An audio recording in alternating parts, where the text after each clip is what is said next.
नमस्कार, सत श्री अकाल, आदाब। आप देख रहे हैं विवाद और मैं हूं आपका अपना एनटीएस।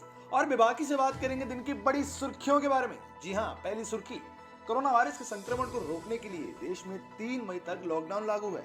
लेकिन लॉकडाउन में बंद लोगों के लिए इस बीच राहत भरी एक खबर आ गई है। गृह मंत्रालय ने देश में आज से तमाम दुकानों को शर्तों के साथ खोलने की इजाजत दे दी है। ये वो खबर है जिसका इंतजार पूरा देश कर रहा था। लेकिन कोरोना वायरस का संक्रमण अभी भी तेजी से पैर पसार रहा है। इसी को देखते हुए सरकार ने कुछ शर्तें भी रखी हैं। गौरतलब है कि लॉकडाउन की वजह से सभी तरह के प्रतिष्ठान बंद कर दिए गए थे और सिर्फ जरूरी सामान जैसे सब्जी, फल, दवाई और किराना की दुकानों को ही खोलने की इजाजत दी गई थी। लेकिन अब केंद्र सरकार ने अपने फैसले में थोड़ा बदलाव कर लिया है। अब जरूरी चीजों के साथ ही गैर जरूरी चीजों की भी दुकानें खोल दी जाएंगी और उनकी इजाजत भी दे दी जाएगी। वहीं आपको बता दें, गृह मंत्रालय की तरफ से आदेश के मुताबिक केंद्र सरकार ने आवासीय कॉलोनियों के समीप बनी दुकानों और स्टैंड अलोन दुकानों को खोलने की इजाजत दी है। जी हां, जो नगर पालिका और नगर निगमों के सीमा के भीतर आती हैं। लेकिन इस इजाजत के साथ गृह मंत्रालय ने कुछ शर्तें भी लागू की हैं। दुकानों में सिर्फ 50% स्टाफ मास्क के साथ ही काम कर सकेगा। इस तरह की बातें गृह मंत्रालय की तरफ से की गई हैं।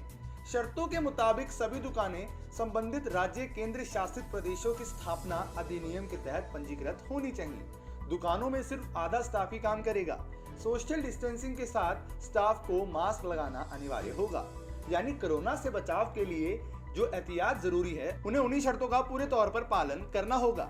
इसके अलावा एक बड़ी शर्त यह है कि दुकानें खोलने या नए आदेश उन इलाकों में लागू नहीं होगा जिन्हें कोरोना हॉटस्पॉट माना गया है या कंटेनमेंट घोषित किया गया है। साथ ही शराब की दुकानों को भी इस कैटेगरी में नहीं रखा गया है। उन्हें शॉप और एस्टेब्लिशमेंट एक्ट के बजाय किसी अन्य कैटेगरी में रखा गया है। यानी शराब की दुकानें अभी बंद ही रहेंगी। इसके साथ ही शॉपिंग कॉम्प्लेक्स और मॉल इत्यादि को भी खोले जाने की इजाजत नहीं दी गई है।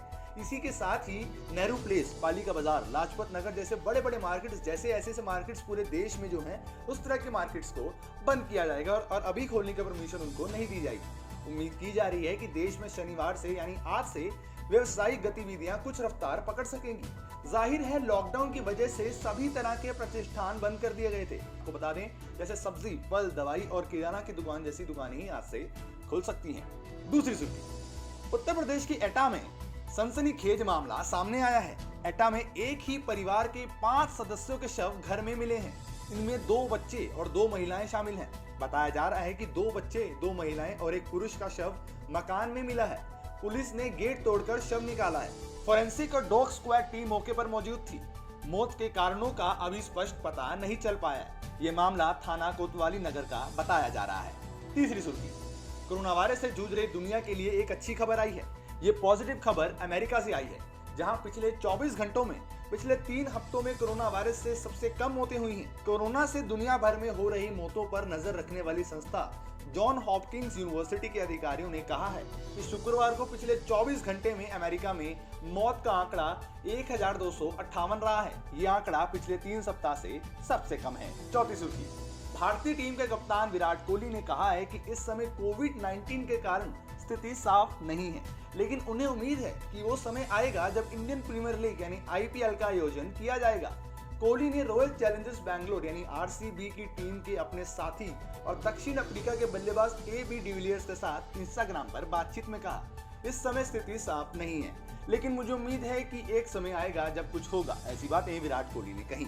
पांचवी सुर्खी, केंद्र सरकार के कर्मचारियों का महंगाई भत्ता रोकने के लिए राहुल गांधी के बाद पूर्व प्रधानमंत्री डॉक्टर मनमोहन सिंह ने भी नरेंद्र मोदी की सरकार की आलोचना की है। पूर्व पीएम डॉक्टर मनमोहन सिंह ने कहा कि मौजूदा वक्त में सरकारी कर्मचारियों को आर्थिक रूप से मुश्किल में डालना गैर जरूरी है।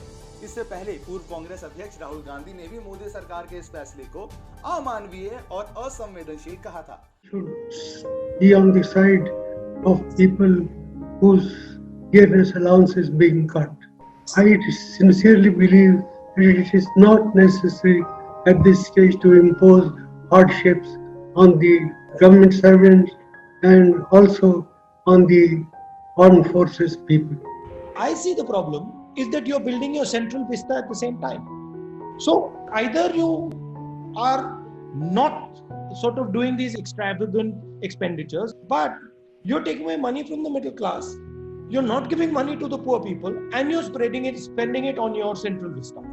आपको बता दें कि केंद्र सरकार ने ऐसा कौन सा फैसला लिया था जिससे राहुल गांधी और डॉक्टर मनमोहन सिंह इनकी आलोचना कर रहे हैं। वो केंद्र सरकार का फैसला ये था कि केंद्र सरकार ने 50 लाख केंद्रीय कर्मचारियों और 61 लाख पेंशन भागियों को दिए जाने वाले महंगाई भत्ते को रोकने का फैसला किया है। सरकार के मुताबिक कोरोना वायरस संक्रमण की वजह से सरकार पर पड़े आर्थिक बोझ के कारण यह फैसला लिया गया है। केंद्रीय कर्मचारियों और पेंशन भागियों पर यह रोक जून 2021 तक लागू रहेगी। इस कटौती की वजह से केंद्र और राज्य सरकार के खजाने को लगभग 1.25 लाख करोड़ रुपए की बचत होगी। कर्मचारियों को 17 की बजाय 21% भत्ता मिलने की उम्मीद थी, लेकिन अब सरकार ने इस बढ़ोतरी पर रोक लगा दी है। इसकी वजह से अब केंद्र सरकार के कर्मचारियों और पेंशन भागियों को करीब 18 महीने तक सिर्फ 17% के हिसाब से ही महंगाई भत्ता मिलेगा। कांग्रेस ने केंद्र सरकार के इस फैसले की तीव्र आलोचना की है। मनमोहन सिंह ने कहा है कि उन्हें लगता है कि इस स्टेज पर सरकारी कर्मचारी और सैन्य बलों पर आर्थिक दबाव डालने की कोई जरूरत नहीं है। कांग्रेस पार्टी ने भी इसका विरोध किया है। कांग्रेस सांसद राहुल गांधी ने कहा था कि लाखों करोड़ों की बुलेट ट्रेन परियोजनाओं और सेंट्रल विस्टा परियोजनाओं को निलंबित करने की बजाय कोरोना से जूझकर जनता की सेवा कर रहे केंद्रीय कर्मचारियों, पेंशन भागियों और देश के जवानों का महंगाई भत्ता काटना सरकार का असंवेदनशील तथा अमानवीय निर्णय है। देखना यह होगा कि सरकार इस पर क्या आपसे जवाब देगी। वहीं विभाग अपने दर्शकों को 3 बातें हमेशा आखिरी में बताता है कि सोशल डिस्टेंसिंग को बढ़ावा दें, मास गैदरिंग अवॉइड करें और हो सके तो अपने अपने घरों में ही रहें। और हाँ, विभाग एक और बात भी ऐड करना चाहेगा। जैसा कि आपको पता है कि आज से दुकानें खुल रही हैं, तो दुकानों में जाइएगा तो वहां पर भी सोशल डिस्टेंसिंग का जरूर पालन कीजिएगा।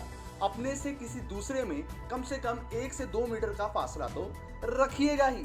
और बाकी न्यूज अपडेट्स के लिए आप देखते रहिए विभाग। नमस्कार।